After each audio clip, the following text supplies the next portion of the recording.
Сәлем достар, қалдарыңыз қалай? Бүгін біз сіздермен сүтті қыз немесе молочная девочка тортын жасайтын боламыз. Менімен бірге болыңыздар.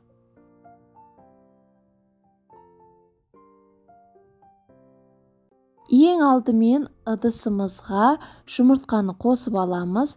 4 дана жұмыртқа. Егерде сіздерде S0 жұмыртқасы болса, онда 3 дана қосасыздар достар. Осының үстіне қоюланған сгущенканы қосамыз. Менде буренка, кішкентай ыдыстағы сгущенкаларды да қосуға болады. 400 грамм сгущенка қосасыздар. Осы екі ингредиентті жақсылап тұрып миксерлаймыз.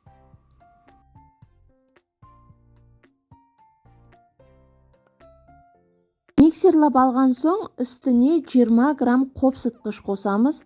Жақсылап тұрып тағы да миксерлаймыз. Келесі кезекте илектен 200 грамм ұнды өткізіп, ұнды қосып аламыз.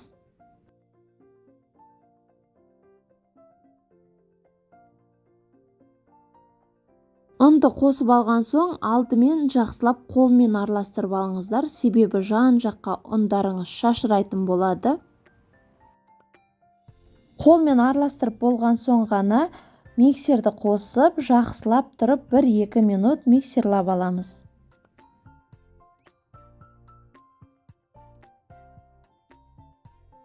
Достар, жақсылап тұрып миксерлап болған соң, қараңыздаршы, қатты қою да емес, әрі қатты сұйық та емес, орташа.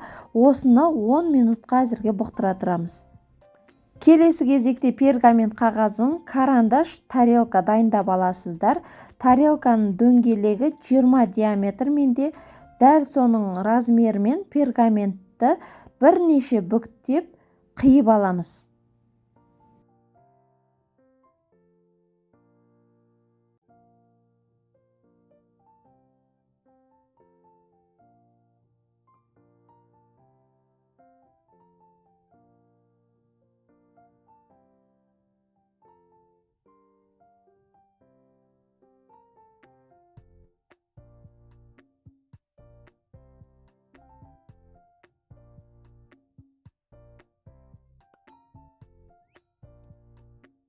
Пергаментімізді қиып болған соң, тарелканы алып, дөңгелек етіп сызып аламыз.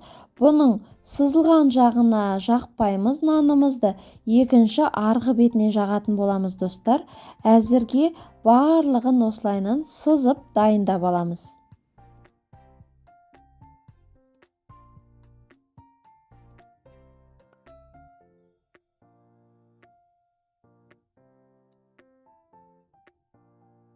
Ендігі кезекте нанымызды алып, пергамент қағазымызға 2 ас қасықтан салып, жұқа етіп жағып аламыз.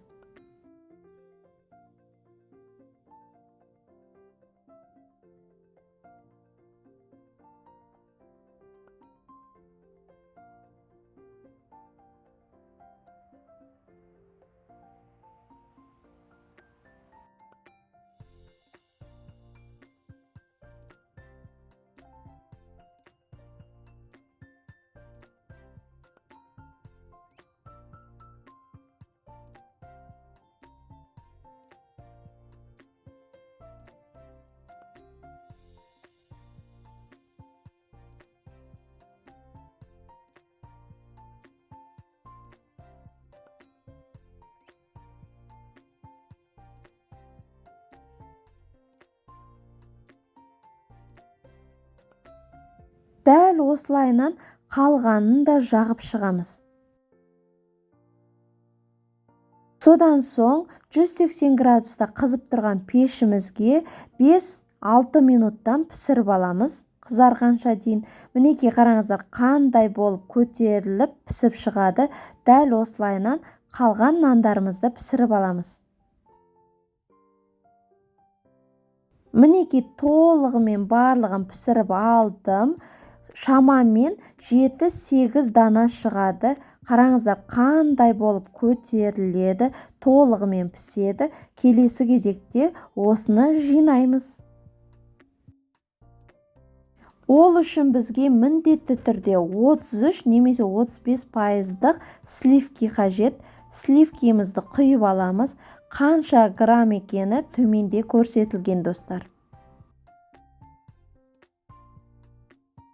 Сливкемізді құйып болған соң үстіне творожный сыр саламыз. 69%.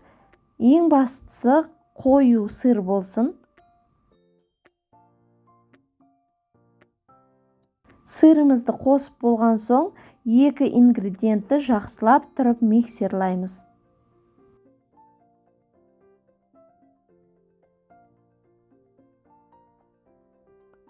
Мінекей миксерлап алдық. Қараңыздар, креміміз қандай қою, мүлде ақпайды.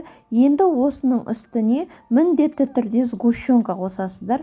Сгущенканы қосқан кезде нанымыз өте жұмсақ болып сіңеді.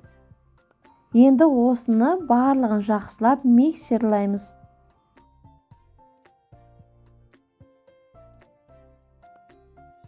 Мінекей миксерлап болдық. Қараңыздар, бұл крем алдыңғыдай қою емес, сәл сұйығырақ. Креміміз дайын. Ендігі кезекте нанымызды жинаймыз. Ол үшін кез келген подложка, тарелкаңызды қойып, осының астына міндетті түрде кішігірім крем жағып аласыздар, қозғалып кетпес үшін. Содан кейін осындай колечко болса, міндетті түрде пайдаланыңыздар. Торттарыңыз түзу шығады. Ал егер болмаса, онда көз мөлшеріне қарай түзу етіп жинақтайсыздар. Алдымен бірінші астын дұрыстап берік етіп орналастырып аласыздар.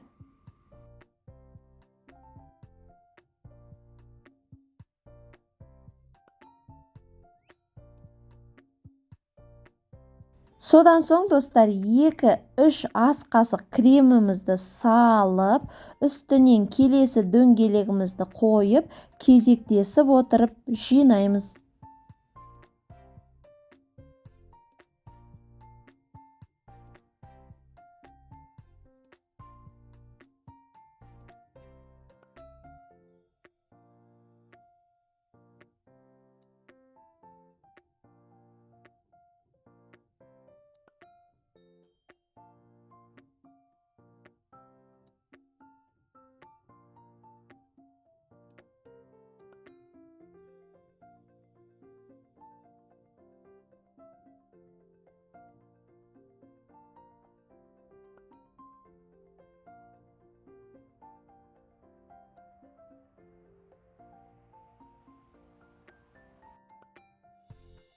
Мінекей, нанымызды толығымен жинап болған соң, міндетті түрде достар, тоңазытқышқа 30-40 минутқа қоя тұрамыз. Бір-біріне жақсылап орналасып қатқандай. Нанымыз әзірге дем алғанша дейін сыртқы кремін дайындаймыз. Ол үшін сливкемізға творожный сырдан және де сахарный пудрадан салып, жақсылап тұрып қою болғанша миксерлаймыз достар. Барлық ингредиенттер қанша граммнан екені төменде жазылған.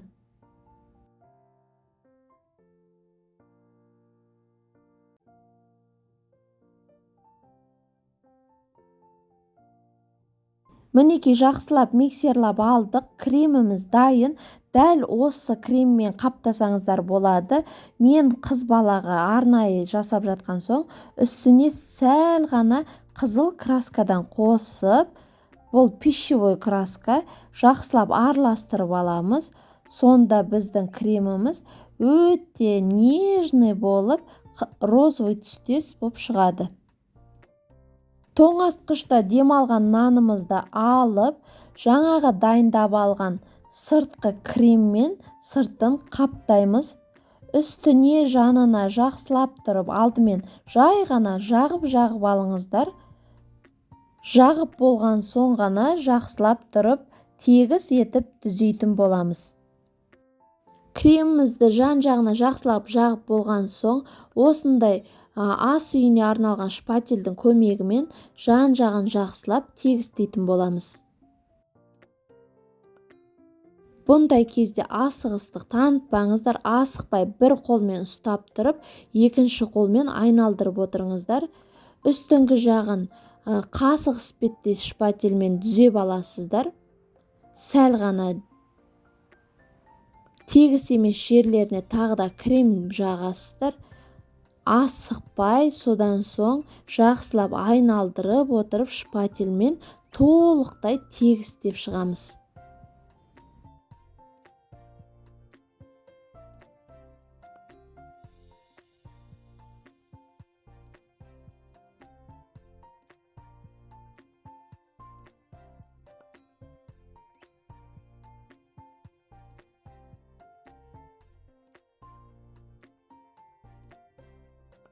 Достар, дәл осылай етіп жақсылап тегістеп болған соң міндетті түрде тоңазытқышқа 1-2 сағатқа қоя тұрамыз.